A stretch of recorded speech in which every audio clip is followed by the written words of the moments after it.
warahmatullahi wabarakatuh. Waalaikumsalam warahmatullahi wabarakatuh.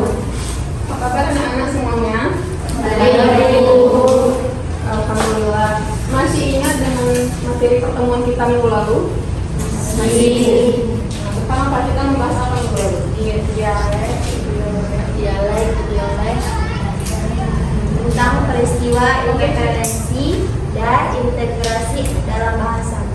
Oke, kita benar, kita udah belajar tentang dialek, kronolog, dan kemudian minggu lalu kita membahas tentang peristiwa integrasi dan interferensi. Nah, coba Icu bisa tolong menjelaskan apa itu interferensi dan apa itu integrasi? Interferensi adalah hambatan karena selalu memakai bahasa ibu atau bahasa pertama dalam penguasaan bahasa yang dipelajari, yaitu bahasa kedua. Akibatnya terjadilah transfer atau pemindahan unsur negatif dari bahasa ibu ke bahasa yang dipelajari. Oke, jadi secara ini Ibu mengulang kembali ya intermezzo. Jadi secara singkatnya, interferensi itu kesalahan berbahasa yang biasanya digunakan oleh orang yang menguasai dua bahasa.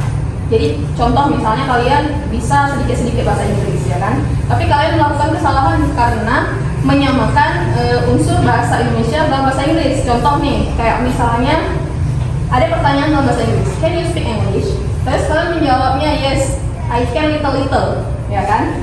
Nah, secara struktur itu pasti salah dalam bahasa Inggris karena sebenarnya sedikit-sedikit itu struktur dalam bahasa Indonesia. Jadi kan kayak bahasa Indonesianya, ya saya bisa sedikit-sedikit.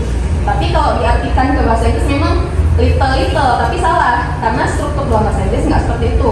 Jadi itu termasuk contoh dari interferensi. Oke, bagus Cuk.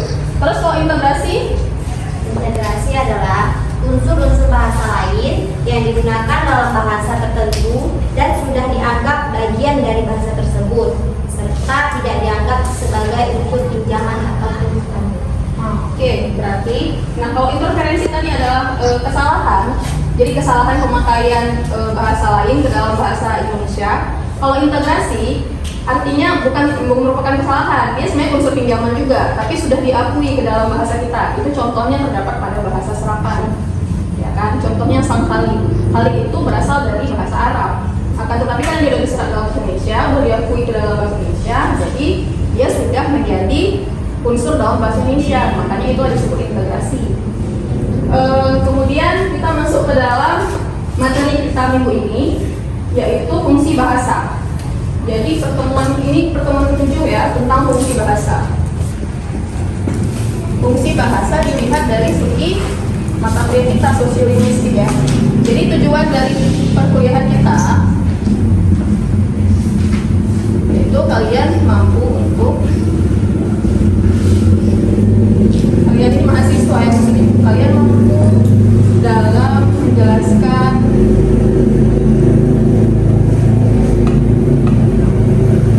dan menyimpulkan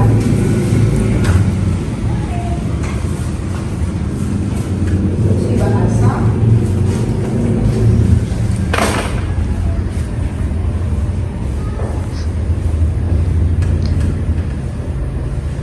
ditinjau dari segi sosiolinguistik. Jadi setelah perkuliahan ini, setelah materi ini berakhir, tujuan yang ingin dicapai dalam materi ini adalah kalian mampu menjelaskan dan juga menyimpulkan fungsi dari fungsi bahasa kita ini bahasa Indonesia, tapi ditinjau dari segi sosiolinguistik. Kemudian ini sebelum kita mulai, Ibu mau nanya dulu, menurut kalian fungsi bahasa itu apa? Fungsi dari bahasa. Silakan ada yang mau jawab. Fungsi bahasa, versi kalian aja. Fungsi bahasa itu apa? Oke, silakan. Sebagai sarana komunikasi. Ya, benar sebenarnya fungsi bahasa sebagai sarana komunikasi. Karena sebagai universal, bahasa sebagai bahasa yang universal, orang pasti kalau ditanya fungsi bahasa itu apa, sebagai alat untuk berkomunikasi. Ya benar, nggak salah kan? Kenapa kalian takut jawabnya? Jadi ini RPS. Jadi kita di pertemuan ke-7 sebelumnya kita udah belajar tentang variasi bahasa yang di dalamnya ada dialek tadi yang tanya jawab, kronolog. Kemudian ada interferensi, integrasi, dan yang pertemuan kali ini tentang fungsi bahasa. Oke, sebelum kita mulai bahas tentang fungsi bahasa ilmu sosiolinguistik, kita bahas fungsi bahasa secara umum dulu ya. Seperti jawaban teman kalian tadi yang udah bagus memang. Jadi bahasa itu kita lihat sendiri, dia merupakan alat komunikasi sosial yang berupa sistem simbol bunyi. Seperti yang pertama yang menjelaskan kepada kalian bahwa bahasa merupakan sistem lambang bunyi yang dikeluarkan oleh alat ucap manusia dan sifatnya konvensional, artinya disepakati secara bersama. Artinya kalau misalnya kita mengucapkan satu kata tapi lawan bicara kita tidak paham maksudnya, maka tidak terjadi komunikasi. Itu dia. Kemudian manusia sebagai makhluk sosial itu membutuhkan sarana untuk berinteraksi. Sarana itulah bahasa. Kemudian untuk kepentingan interaksi sosial dibutuhkan suatu wahana komunikasi, bahasa tadi. Dan setiap masyarakat itu tentunya memiliki bahasa, kecuali yang memang ada gangguan pada alat ucapnya ya. Lanjut, ini fungsi bahasa memang secara umum. Nah, fungsi utamanya itu adalah untuk berinteraksi, untuk berpikir, kemudian menyalurkan arti kepercayaan dalam masyarakat. Terus juga dia selain sebagai alat komunikasi maupun untuk berinteraksi antara satu sama lain, dia juga memiliki arti penting sebagai metode pembelajaran. Jadi bahasa yang digunakan untuk mempelajari bahasa itu sendiri, seperti kita misalnya mahasiswa jurusan bahasa Indonesia, ya kan? Kita mempelajari bahasa atau ilmu linguistik, tapi menggunakan bahasa juga. Kemudian, nah itu adalah peran bahasa dalam masyarakat. Kita mulai masuk ke ranah sosiolinguistik ya.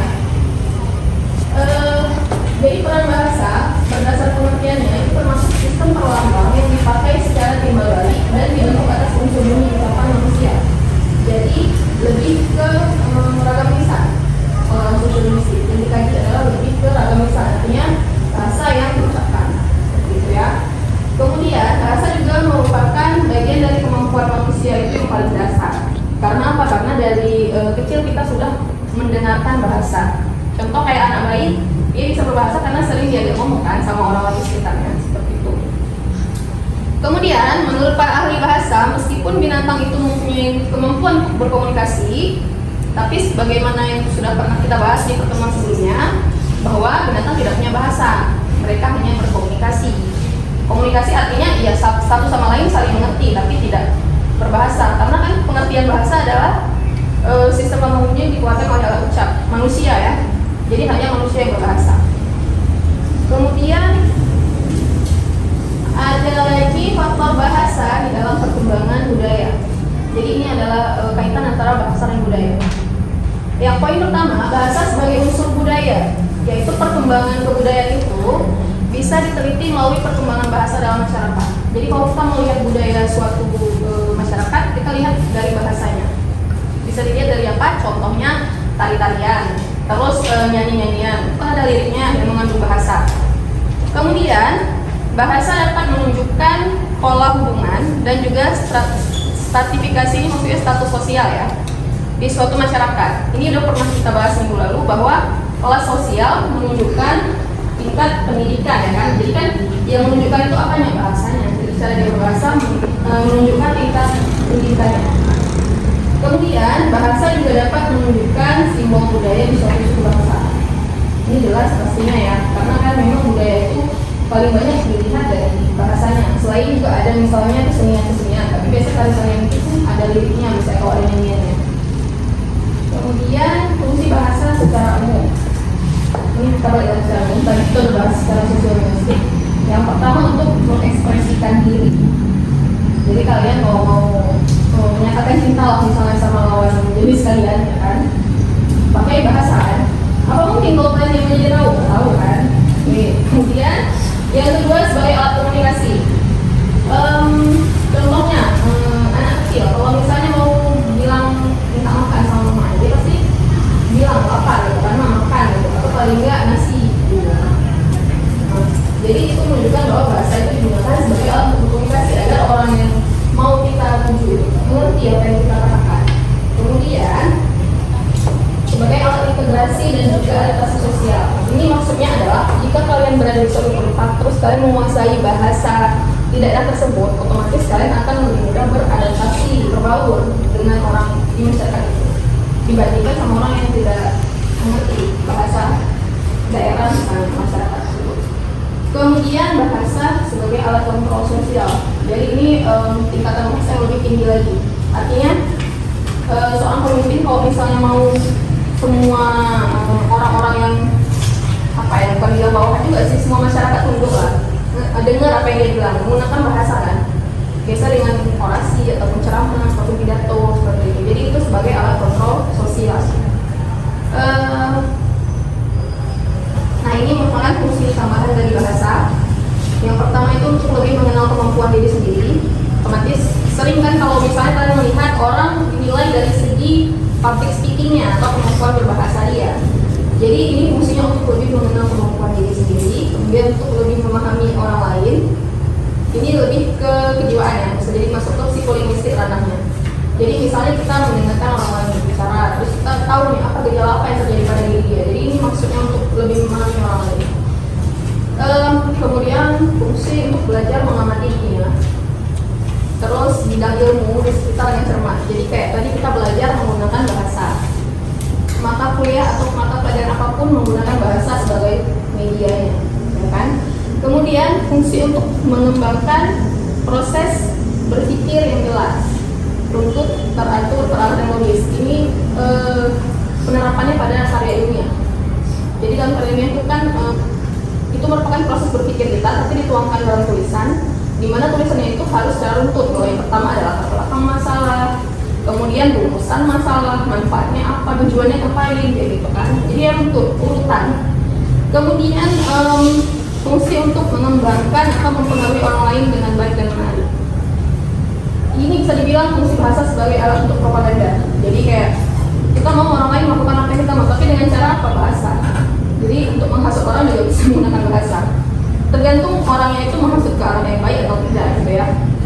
Nah, jadi fungsi bahasa dari perspektif sosiolinguistik.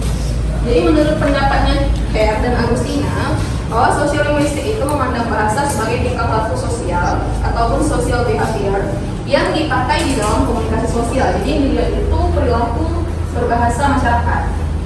Kemudian Effendi lebih lanjut berpendapat bahwa pengalaman sehari-hari dalam kajian sosiolinguistik ya menunjukkan bahwa ragam lisan lebih banyak digunakan daripada ragam tulis.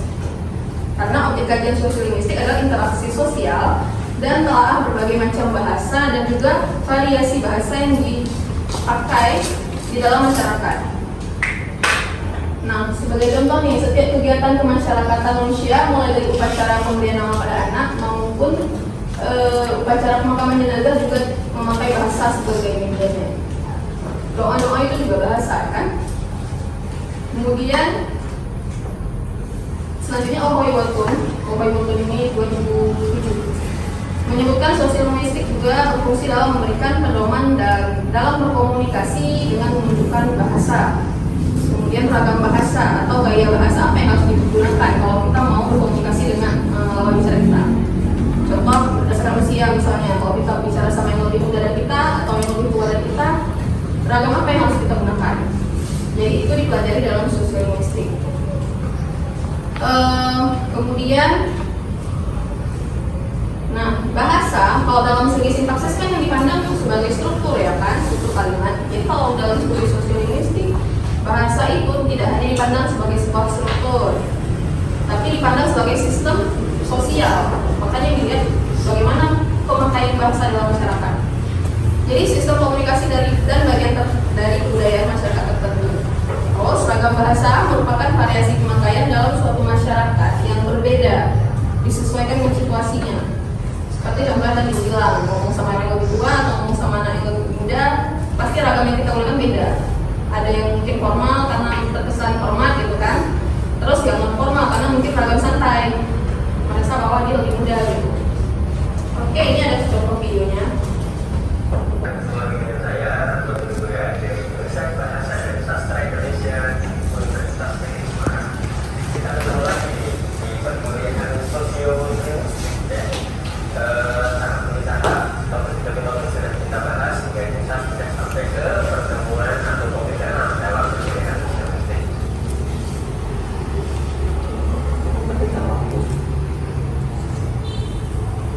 Benar kali.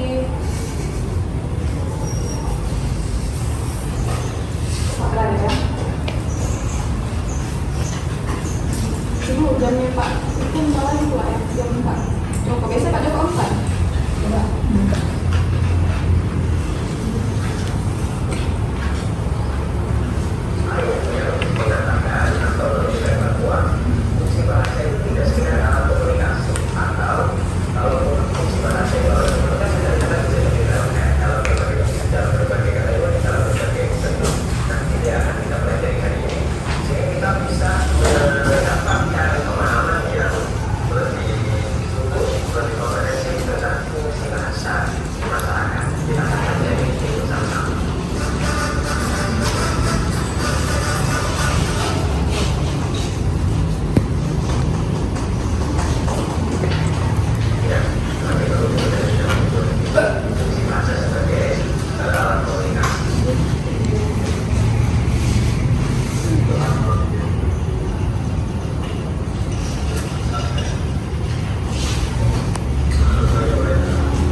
Ini Cloudhouse. Mungkin kalian nggak pernah lihat ini.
Ini kan menurut dia kan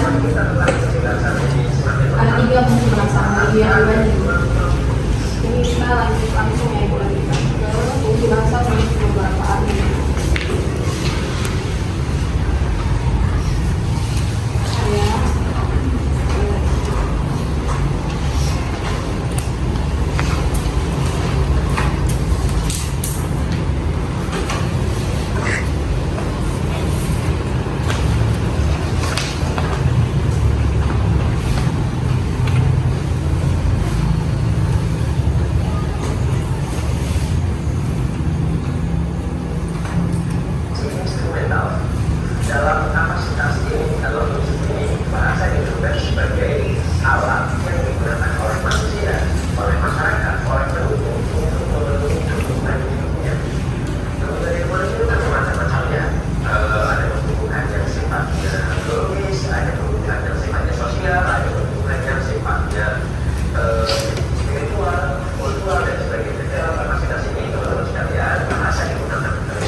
sama dengan fungsi bahasa sebagai alat kontrol sosial.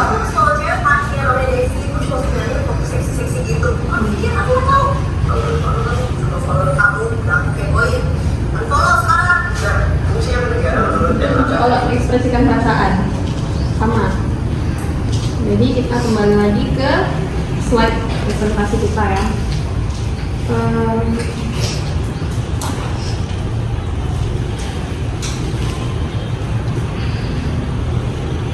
Nah, tadi kan menurut Haliday yang dituliskan di video ini sama juga tokoh linguistik juga Jacobson. Jadi menurut Jacobson ini fungsi bahasa itu ada 6. Yang pertama itu fungsi ekspresif. Sama, ekspresif ini artinya untuk mengungkapkan ekspresi kita, bagaimana perasaan kita terhadap orang lain. Kemudian fungsi referensial, yaitu untuk referensi ini artinya mengacu ya, acuan. Jadi bahasa digunakan untuk membicarakan sesuatu dengan topik tertentu. Jadi fungsi referensial ini tergantung konteks. Jadi maksudnya tergantung konteks itu, misalnya nih kalian berbicara A sama B, dua orang. Tiba-tiba datang orang yang ketiga ini, terus kalian nggak mau orang ketiga ini tahu paham maksud kalian, terus kalian menggunakan kode-kode yang mengacu kepada referensial tadi. Jadi kayak si itu, nah, si itu yang kan si yang si nggak tahu siapa si itu maksudnya. Jadi fungsi bahasa yang digunakan untuk membicarakan sesuatu dengan topik tertentu. Jadi hanya ada yang tahu, ya kita perlu tahu misalnya seperti itu. Kemudian yang ketiga ini fungsi kutip. Jadi fungsi digunakan untuk menyampaikan amanat atau pesan tertentu. Jadi biasanya ini lebih ke misalnya dongeng, dongeng terus nanti diselipkan pesan-pesan moral di akhir. Apa yang harus kita ambil dari hikmah yang harus kita ambil dari cerita ini. Kemudian fungsi faktif, yaitu bahasa digunakan sekadar untuk ingin tahu, mengadakan kontak dengan orang lain. Jadi fungsinya bertumpu pada kontak. Jadi soal anak-anak, bisa juga bisa kita berbicara dengan orang tertentu, kita pasti fokus kan ya. Walaupun ya kalau dalam ilmu komunikasi nggak bagus juga kita melihat selalu matanya ya kan. Biasanya selalu diarahkan untuk melihat dahinya gitu. Jadi terkesan kita mendengarkan dia, tapi tidak secara langsung menatap matanya. Dan memang terkadang ada orang-orang yang merasa tersinggung kalau misalnya kita bicara dengan dia terus kita sambil main HP gitu. Ada orang yang merasa dia tidak dihormati seperti itu. Kemudian ada fungsi metalingual, yaitu ini yang kayak tadi bilang, kita mempelajari bahasa menggunakan bahasa. Jadi fungsinya itu bahasa digunakan untuk membahas bahasa itu sendiri. Jadi dalam mempelajari pelajaran bahasa kita memakai bahasa juga. Gitu. Jadi itu fungsi bahasa sebagai ini fungsi metalingual. Kemudian ada fungsi konatif, yaitu bahasa yang digunakan dengan maksud agar lawan bicara kita itu melakukan sesuatu yang kita perintah. Jadi intinya sama juga dengan yang dijelaskan begitu. Ada yang namanya fungsi kontrol sosial, kan sama dengan konatif ini, tapi ini versinya Jacobson, kalau tadi versi Haliday. Kemudian, kalau tadi fungsi bahasa secara umum dan secara sosiolinguistik, ya kan dilihat dari perspektif sosiolinguistik, ini adalah fungsi dari bahasa Indonesia, lebih spesifik bahasa Indonesia, bukan bahasa secara umum seperti yang dibahas sebelumnya ya. Jadi yang pertama itu sebagai bahasa persatuan.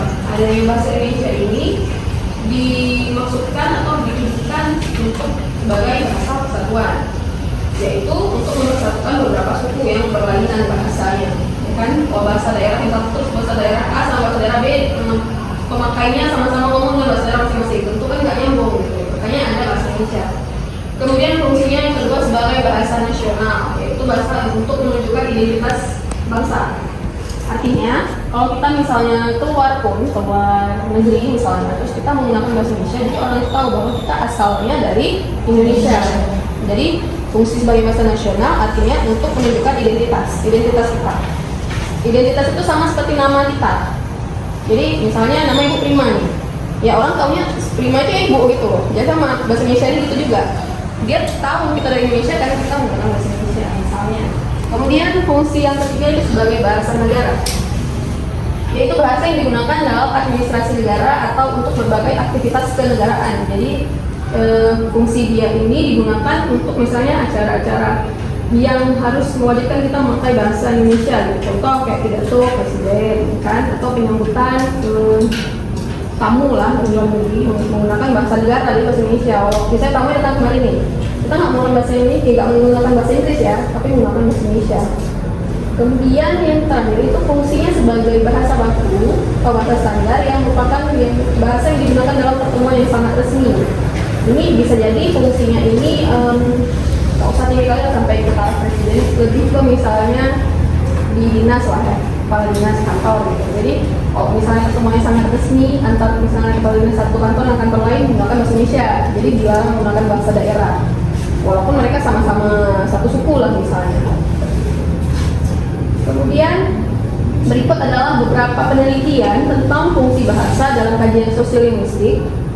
Yang pertama ini gue ambil dari jurnal Undip ini, Universitas Diponegoro, bahasa daerah dalam perspektif kebudayaan dan juga sosiolinguistik. Kemudian peran yang pengaruhnya dalam pergeseran dan pemertahanan bahasa. Jadi memang bahasa daerah kita ini ada yang sudah mulai punah, jadi ada yang muncul kosakata baru. Jadi ada yang namanya pergeseran berarti dia tidak ada lagi, bahasanya hilang. Kemudian ada yang bahkan bahasa daerah tapi udah bercampur dengan kosakata baru yang bisa jadi bisa dari bahasa asing, jadi bisa dari bahasa Indonesia seperti itu. Jadi itu merupakan kajian dari fungsi bahasa kaitannya dengan sosiolinguistik. Kemudian nah ini ada penelitian yang kedua yang ambil dari Hikmah. Judulnya itu eksistensi bahasa Indonesia pada generasi milenial. Milenial itu berarti generasi kita lah ya, yang 90-an sampai 2000 ya kalau masalah ini. Milenial. Jadi apakah bahasa Indonesia ini masih digunakan secara sepenuhnya oleh kita atau mungkin enggak? Jadi inti dari penelitian ini seperti itu, eksistensi bahasa Indonesia pada generasi kita, generasi milenial. Kemudian yang selanjutnya ini, tapi kalian kayak generasi Z ya, Gen Z. 2000 berapa kan lahir? 2021. Oh iya, berarti nggak satu generasi lagi, milenial kalian generasi Z. Kemudian penelitian tentang fungsi bahasanya yang selanjutnya dalam kajian sosiolinguistik ini judulnya ini skripsi Bu Amir. Jadi nanti mungkin bisa jadi referensi kalian. Kalau skripsi bisa diambil pemakaian bahasa dalam olahraga futsal. Jadi misalnya sesama pemain futsal itu diteliti sama si mahasiswa ini. Ini punya mahasiswa Universitas Negeri Semarang nih. Jadi pemakaian bahasa dalam olahraga futsal, jadi suatu pendekatan sosiolinguistik. Yang dia ambil banyak di lihat di abstraknya. Yang pertama rumusan masalahnya bagaimana karakteristik memakai bahasa dalam olahraga futsal. Kemudian fungsi bahasa dalam olahraga futsal. Yang ketiga ada 3 rumusan masalahnya. Kosakata register dalam olahraga futsal. Nah, register ini juga nanti akan kita pelajari di materi sosiolinguistik ini. Jadi pertemuan agak-agak terakhir. Jadi intinya banyak hal yang bisa kalian teliti dalam ranah sosiolinguistik ini. Nah, berikut adalah tugas latihan.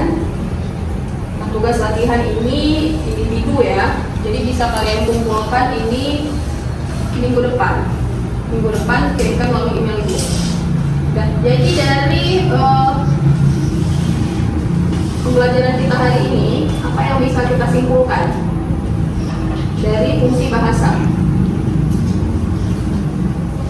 Silahkan ada yang bisa menyimpulkan, mungkin Nanda, apa fungsi bahasa dilihat dari perspektif sosiolinguistik? Sebagaimana kita tahu bahwa secara umum fungsi bahasa memang alat komunikasi, ya kan? Tapi kalau dilihat dari sudut pandang sosiolinguistik, apakah fungsi bahasa itu?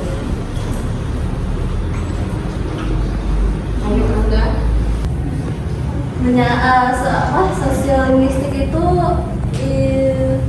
memandang bahasa sebagai tingkah laku sosial yang dipakai dalam komunikasi sosial. Oke, bagus Nanda. Jadi memang kalau misalnya secara linguistik, fungsi bahasa kan dilihat adalah sistem lambang bunyi yang dikeluarkan oleh alat manusia. Itu secara linguistik. Nah, kalau dalam segi sosiolinguistik, memang bahasa lebih melihat gejala-gejalanya dalam masyarakat. Jadi kayak tingkah laku sosial dalam masyarakat itu yang dilihat.